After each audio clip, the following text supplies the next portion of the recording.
Hi hello friends, എല്ലാ കൂട്ടുകാർക്കും സാന്ത്വന സീരിയലിലെ ഇനി വരാൻ പോകുന്നൊരു അടിപൊളി എപ്പിസോഡ് റിവ്യൂയിലേക്ക് തന്നെ സ്വാഗതം കേട്ടോ. ചാനൽ ആദ്യമായിട്ടാണ് കാണുന്നുണ്ടെങ്കിൽ ഒന്ന് സബ്സ്ക്രൈബ് ചെയ്ത് ലൈക്ക് ചെയ്ത് സപ്പോർട്ട് ചെയ്യാൻ വേണ്ടി മറക്കല്ലേ.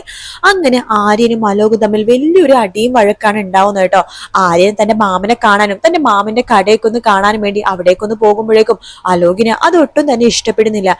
അലോകും ആര്യനും തമ്മിൽ ഭയങ്കര വഴക്കുണ്ടാവുന്നുണ്ട്. അലോക് നല്ല രീതിയിൽ തന്നെ ആര്യനെ പിടിച്ച് അടിച്ച് തല്ലുന്നുണ്ട് കേട്ടോ. അതെല്ലാം തന്നെ നമ്മുടെ സുകന്യ വീഡിയോ എടുത്തിട്ട് മിത്രക്ക് അയച്ചു കൊടുക്കുകയാണ്. മിത്രക്കാണെങ്കിൽ അത് ദേഷ്യം വരുക കേട്ടോ. മിത്ര നേരെ കൃഷ്ണമംഗലത്തേക്ക് പോയിട്ട് അലോകിനെ പോയി കാണണം. അലോകിന്റെ മുഖം അടിച്ച് പൊട്ടിക്കുന്നുണ്ട്. എന്റെ ഭർത്താവിന്റെ ദേഹത്ത് കൈവെക്കാൻ വേണ്ടി മാത്രം നീ വളർന്നോടാ. ഇത് എന്റെ ഭർത്താവിനൊന്ന് നോക്കി എന്നറിഞ്ഞാൽ പോലും ഞാൻ സഹിക്കില്ല. അപ്പോഴാ നീ കൈവച്ചിരിക്കണത്.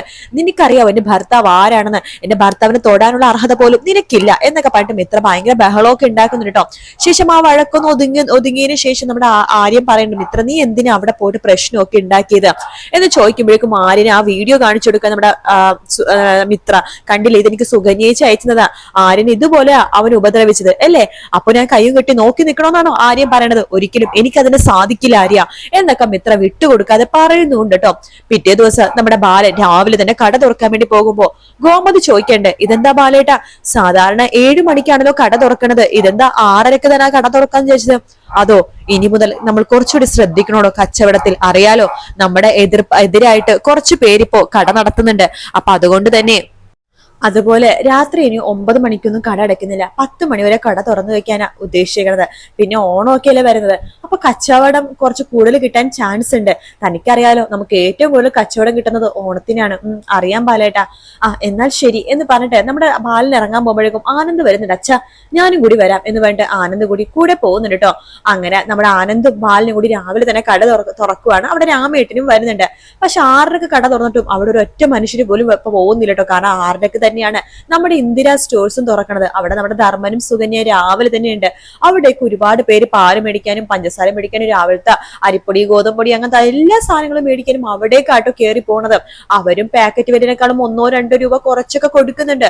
അപ്പൊ അത് കാണുമ്പോഴേക്കും നമ്മുടെ ബാലന് ആകെ വിഷമമായി പോവാണ്. കട തുറന്നിട്ട് ഒരൊറ്റ ഈച്ച പോലും അകത്തേക്ക് കയറിയില്ലല്ലോ എന്ന് ആലോചിച്ചിട്ട് ബാലൻ നമ്മുടെ രാമേട്ടനോട് പറയുന്നുണ്ട്, നമ്മൾ എത്രയൊക്കെ ആത്മാർത്ഥമായിട്ട് എത്ര വർഷം പണിയെടുത്തെന്ന് പറഞ്ഞാലും എല്ലാം നശിയാൻ 1 സെക്കൻഡ് മതി അല്ലേ രാമേട്ടാ എന്ന് ചോദിക്കുമ്പോ അതെ അതെ അതെ ബാല, നീ പറഞ്ഞ ശരിയാണ്. ഇത്രയും നാളും എനിക്കൊരു വിശ്വാസം ഉണ്ടായിരുന്നു നമ്മുടെ കസ്റ്റമേഴ്സ് നമ്മുടെ കൈ വിട്ടു പോവില്ലെന്ന്. അതുകൊണ്ടാണ് ഞാനും നിന്നെ സമാധാനിപ്പിച്ചത്. ഇപ്പൊ തോന്നുന്നു ഒന്നുമില്ല ബാല, കണ്ടില്ലേ അവിടെ ഒരു കട തുറന്നപ്പോഴേക്കും അത്രയേ ഉള്ളൂ ആളുകള്. അല്ലെങ്കിലും ആളുകളെ കുറ്റം പറയാൻ പറ്റില്ലല്ലോ. കുറച്ചധികം ഓപ്ഷൻസ്, വലിയ കട, സാധനങ്ങൾ സെലക്ട് ചെയ്യാം. അതൊക്കെ കാണുമ്പോഴേക്കും അവരവിടെ പോകുമായിരിക്കും. പിന്നെ നേരത്തെ തന്നെ വാട്സപ്പിൽ മെസ്സേജ് അയക്കുകയാണെന്നുണ്ടെങ്കിൽ സാധനങ്ങൾ എടുത്തു വെക്കും. വന്ന കസ്റ്റമേഴ്സിന് നേരത്തെ ഗൂഗിൾ പേ ചെയ്യുകയാണെങ്കിൽ അപ്പൊ തന്നെ പൈസ എടുത്ത് കൊടുക്കുന്നു, സാധനങ്ങൾ എടുത്ത് കൊടുക്കുന്നുമുണ്ട്. ഓഹോ അങ്ങനത്തെ ഏർപ്പാടൊക്കെ ഉണ്ടല്ലേ. പിന്നെ ഹോം ഡെലിവറിക്കും ഇനി മുതൽ തുടങ്ങാൻ പോണെന്നാ കേട്ടത്.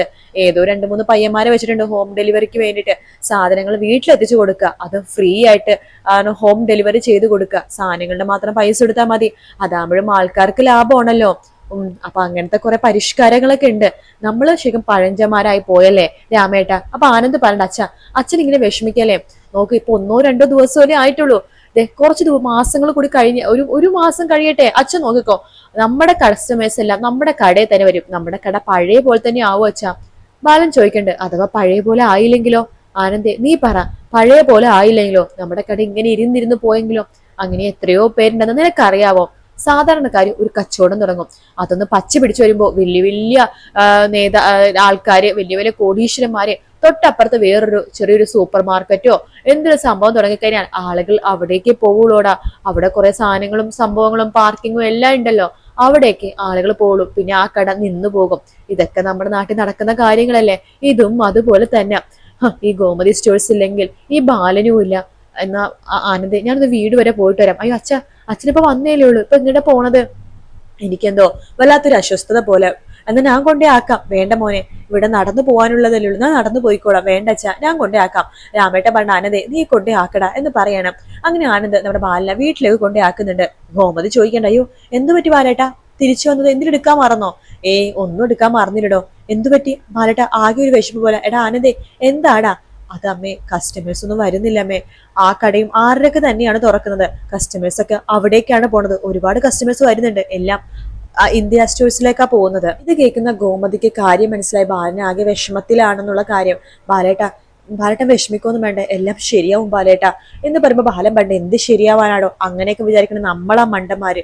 ഒന്നും ശരിയാവാൻ പോണില്ല. 1-2-3 ദിവസം കച്ചവടം കഴിഞ്ഞപ്പോ എനിക്ക് മനസ്സിലായടോ നമ്മളെന്നും ആർക്കും വേണ്ട. ഇപ്പൊ എല്ലാവർക്കും ഇന്ദിരാ സ്റ്റോഴ്സ് മതി. പുറത്തിറങ്ങുമ്പോൾ ഇന്ദിരാ സ്റ്റോഴ്സിനെ കുറിച്ച് മാത്രമേ ആളുകൾ പറയുന്നുള്ളൂ. നമ്മുടെ നാട്ടിൽ അങ്ങനത്തെ ഒരു കട വന്നത് വലിയ ഭാഗ്യമായിട്ടാ നാട്ടുകാരൊക്കെ നോക്കിക്കാണുന്നത്. ഹാ, ഇനി എന്തായാലും ഗോമതി സ്റ്റോഴ്സിലേക്ക് ഈ ബാലനില്ല. ധർമ്മനോട് വെല്ലുവിളിച്ചതാണല്ലോ ഇന്ദിരാ സ്റ്റോഴ്സിനെക്കാളും കച്ചവടം ഗോമതി സ്റ്റോഴ്സ് എടുക്കുമെന്ന്. എന്നിട്ട് ആ കച്ചവടത്തിന്റെ 1/4 പോലും നമുക്ക് കിട്ടുന്നില്ല. ഇന്നലെ കിട്ടിയത് വെറും 4000 രൂപ. ഇന്ന് ഒരാൾ പോലും വന്നിട്ടില്ല. മിനിഞ്ഞാന്ന് കിട്ടിയത് വെറും 3500 രൂപ. ഇങ്ങനെ പോയാൽ നമ്മുടെ കുടുംബം എങ്ങനെ മുന്നോട്ട് പോകുമോ? അവിടെയാണെങ്കിൽ അപ്പുറത്തുള്ള ജില്ലയിലെ ആൾക്കാർ പോലും അവിടെ വന്ന് സാധനം മേടിക്കുന്ന കാഴ്ചയാ കാണുന്നത്. ഞാൻ ഒന്ന് കിടക്കട്ടെ എന്ന് പറഞ്ഞിട്ട് ബാലൻ അപ്പുറത്ത് കിടക്കാൻ വേണ്ടി പോവാണ്. ഗോമതിക്ക് വരത്തെ വിഷമമുണ്ട് കേട്ടോ. മിത്ര വരുന്നുണ്ട്. അപ്പച്ചി ആകെ പ്രശ്നമായല്ലേ, ഇന്ത്യ സ്റ്റോഴ്സ് തുറന്നപ്പോഴേക്കും നമ്മുടെ കച്ചവടമൊക്കെ പോയല്ലേ. അതങ്ങനെയല്ലേ മിത്ര വരൂ. നാട്ടുകാരെ കുറ്റം പറഞ്ഞിട്ട് കാര്യമില്ലല്ലോ. അവരെ നോക്കുമ്പോ അവർക്ക് എളുപ്പമുള്ള കാര്യങ്ങളല്ലേ അവര് നോക്കുള്ളൂ. അവിടെ ബാലനെന്നോ ഗോമതി സ്റ്റോഴ്സ് നോക്ക അവർക്കുണ്ടോ എന്നൊക്കെ പറയാണ്. ബാലനാണെങ്കിൽ വിഷമം സഹിക്കാൻ പോലും പറ്റുന്നില്ല കേട്ടോ. ഓരോരോ ദിവസം പോകുന്ന കച്ചവടം കുറഞ്ഞു വരുവാണോ. ഒരിക്കൽ പോലും കച്ചവടം 5000 രൂപ പോലും മുകളിൽ കിട്ടുന്നേ ഇല്ല ലാഭം. അതും സാധനങ്ങൾ മേടിക്കാൻ വരെ നമ്മുടെ ഇന്ദിരാ സ്റ്റോഴ്സിൽ സാധനങ്ങൾ സ്റ്റോക്ക് ഔട്ട് ആയി കഴിയുമ്പോഴേക്കും കിട്ടാതെ വരത്തില്ലേ. അപ്പൊ മാത്രം, അതായത് രാവിലെ തന്നെ ഒരു കുന്ന് സാധനങ്ങൾ കൊണ്ടുവെക്കും. അതിൽ 1-2 സാധനം പെട്ടെന്ന് തീർന്നു പോകുമ്പോൾ ആ സാധനങ്ങൾ മേടിക്കാൻ വേണ്ടി മാത്രം 1-2 കസ്റ്റമേഴ്സ് നമ്മുടെ ബാലന്റെ സ്റ്റോഴ്സിൽ വന്നാലുള്ളൂ, ഗോമതി സ്റ്റോഴ്സിൽ വന്നാലും. അപ്പൊ അവിടെ വരുമ്പോ പറയുന്നുണ്ട്, ഇന്ദിരാ സ്റ്റോഴ്സിൽ ഈ സാധനം കിട്ടിയില്ല, അവിടെ തീർന്നു പോയി, അതുകൊണ്ടാണ് ഇങ്ങോട്ടേക്ക് വന്നത് എന്ന് പറഞ്ഞിട്ടാണ് സാധനങ്ങൾ വാങ്ങിക്കണത്. അവർക്ക് സഹിക്കോ? അങ്ങനെയാണ് കസ്റ്റമേഴ്സ് ഇങ്ങനെ വന്നോണ്ടിരിക്കട്ടെ. അവിടെ കിട്ടാത്ത സാധനങ്ങൾക്ക് വേണ്ടി മാത്രം ഇവിടേക്ക് വരും. അതും വരുന്നത് മുമ്പത്തെ പോലെ അരിയും സാധനങ്ങളൊന്നും മേടിക്കാൻ വേണ്ടി വരുന്നില്ല. വല്ല ബിസ്ക്കറ്റോ പാലോ മിഠായിയോ അങ്ങനെ എന്തെങ്കിലും മേടിക്കാൻ വേണ്ടി മാത്രമേ ആൾക്കാർ വരുന്നുള്ളൂ കേട്ടോ. അങ്ങനെ ബാലൻ അവസാനം മതിയാവാണ് തന്റെ ഗോമതി സ്റ്റോഴ്സിൽ. അതെ, ഇനി എന്ത് ബാലൻ എന്ന് തീരുമാനിക്കാണ് ബാലൻ. ഇനി തന്റെ ഗോമതി സ്റ്റോഴ്സ് അടച്ചു പൂട്ടുന്നത് സഹിക്കാൻ ബാലന് ഒരിക്കലും സാധിക്കില്ല.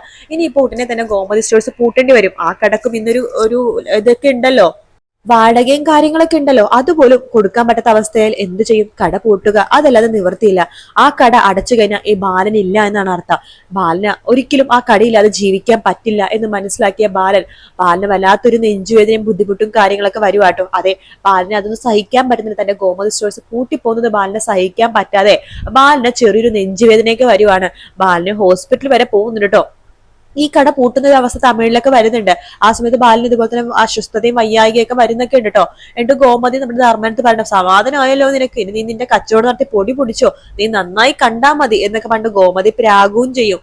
അപ്പൊ അങ്ങനെ കുറെ ഭാഗങ്ങളാണ് നമ്മൾ ഇനി വരുന്ന എപ്പിസോഡിൽ കാണാൻ വേണ്ടി പോകുന്നത്. ഒന്നില്ലെങ്കിൽ ബാലിന് ഇങ്ങനെ നെഞ്ചുവേദനയും കാര്യങ്ങളൊക്കെ വന്നിട്ട് ബാലന് ഹോസ്പിറ്റലാവും, അല്ലെങ്കിൽ ബാലിനായിട്ട് തന്നെ എന്തെങ്കിലുമൊക്കെ കടുങ്കൈ ചെയ്യോ ഇല്ലയോ എന്നുള്ളതൊക്കെ നമുക്ക് കാത്തിരുന്ന് തന്നെ കാണാം. ഫ്രണ്ട്സ്, വീഡിയോ ഇഷ്ടപ്പെട്ടാൽ ലൈക്ക് ചെയ്യുക, സബ്സ്ക്രൈബ് ചെയ്യുക, കമന്റ് ചെയ്യുക. മറ്റൊരു വീഡിയോ ആയിട്ട് കാണാം. Take care. Bye bye.